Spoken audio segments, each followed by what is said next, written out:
धनुष टूटते ही लगे जय श्री राम के जयकारे। परशुराम और लक्ष्मण संवाद से जनकपुर में मचा हाहाकार।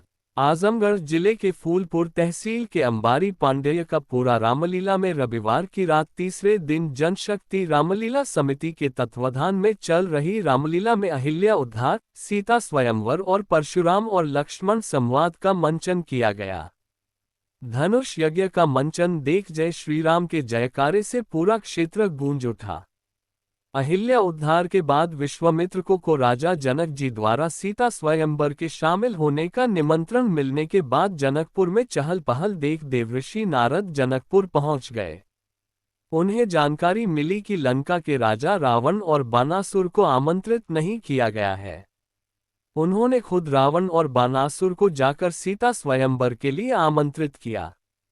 जनक जी ने स्वयंवर में शर्त थी कि जो वीर शिवजी का धनुष तोड़ेगा उसी के साथ बेटी सीता का विवाह करूंगा। बड़े बड़े बलशाली राजाओं ने अपने बल को आजमाया परंतु धनुष को हिला तक नहीं पाए। जनक जी ने दुखी होकर कहा कि हे देश देश के राजाओं, अपनी वीरता पर डींग मारने वाले, जाओ तुम सब अपने घर जाओ और अपनी नारियों की आंसुओं में डूब मरो। आज से वीरता का बखान मत करना। मैं समझ गया कि पृथ्वी वीरों से खाली है।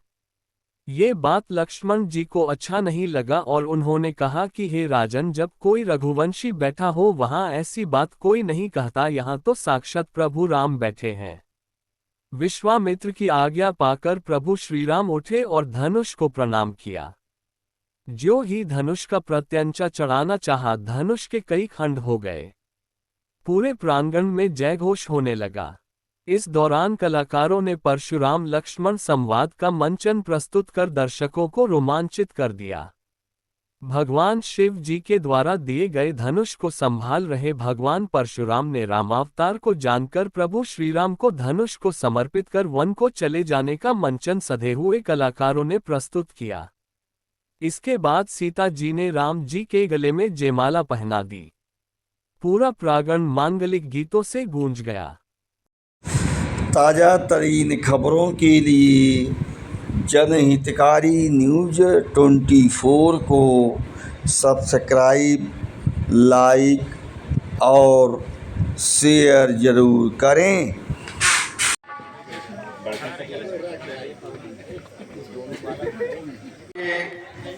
हमारे प्रियजन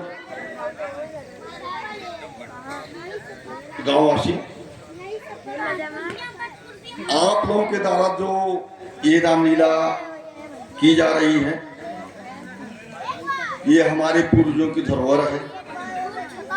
इस धरोहर को बीड़ा उठाने वाले साथियों को बहुत बहुत धन्यवाद मैं देना चाहूँगा और आगे भी ऐसे ही सतत चलते रहें और अपनी प्रतिभा को बिखेरते रहें। यही हम सभी ग्रामवासियों को और अपने कलाकारों को, अपने गांववासियों को, अपने नवयुवकों को धन्यवाद और शुभकामनाएं देता हूँ।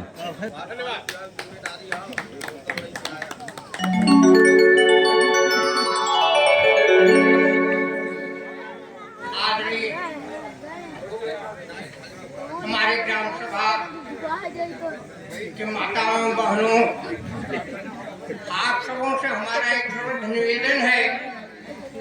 ये मंच हमारा नहीं, इस पूरे ग्राम सभा आप सबों की यही भावना, यही परोपकार बनी रहेगी तो सदा हमारे यहाँ ये मंच हमेशा के लिए अग्रसर होगा।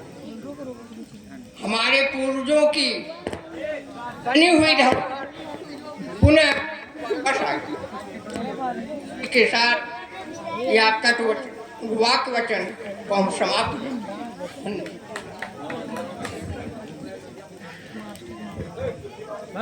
धन्यवाद गुरुजनों।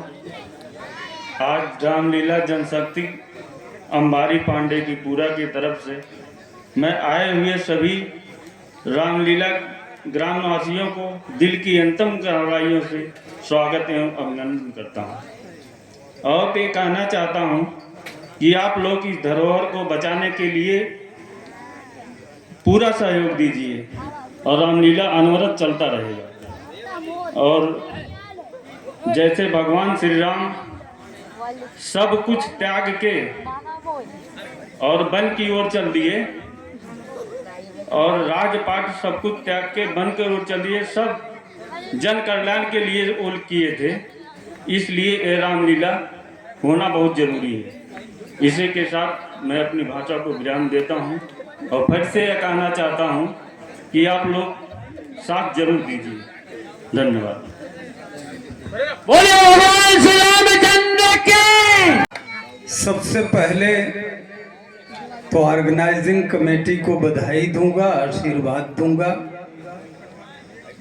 कि मर्यादा पुरुषोत्तम भगवान श्री राम की लीला का मंचन करवा रहे हैं।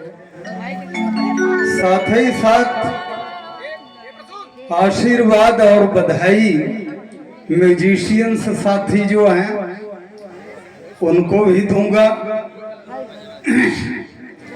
जो रामलीला के इस पवित्र मंचन को संगीतमय बना रहे हैं। और उन समस्त कलाकारों को बधाई दूंगा जो बड़ी तन्मयता के साथ अपने को तैयार किए हैं। और दो एक तो ऐसे युवा कलाकार हैं जो बंबई से आए हैं, कौन के लड़के, तो रामलीला के लिए यही निष्ठा होनी चाहिए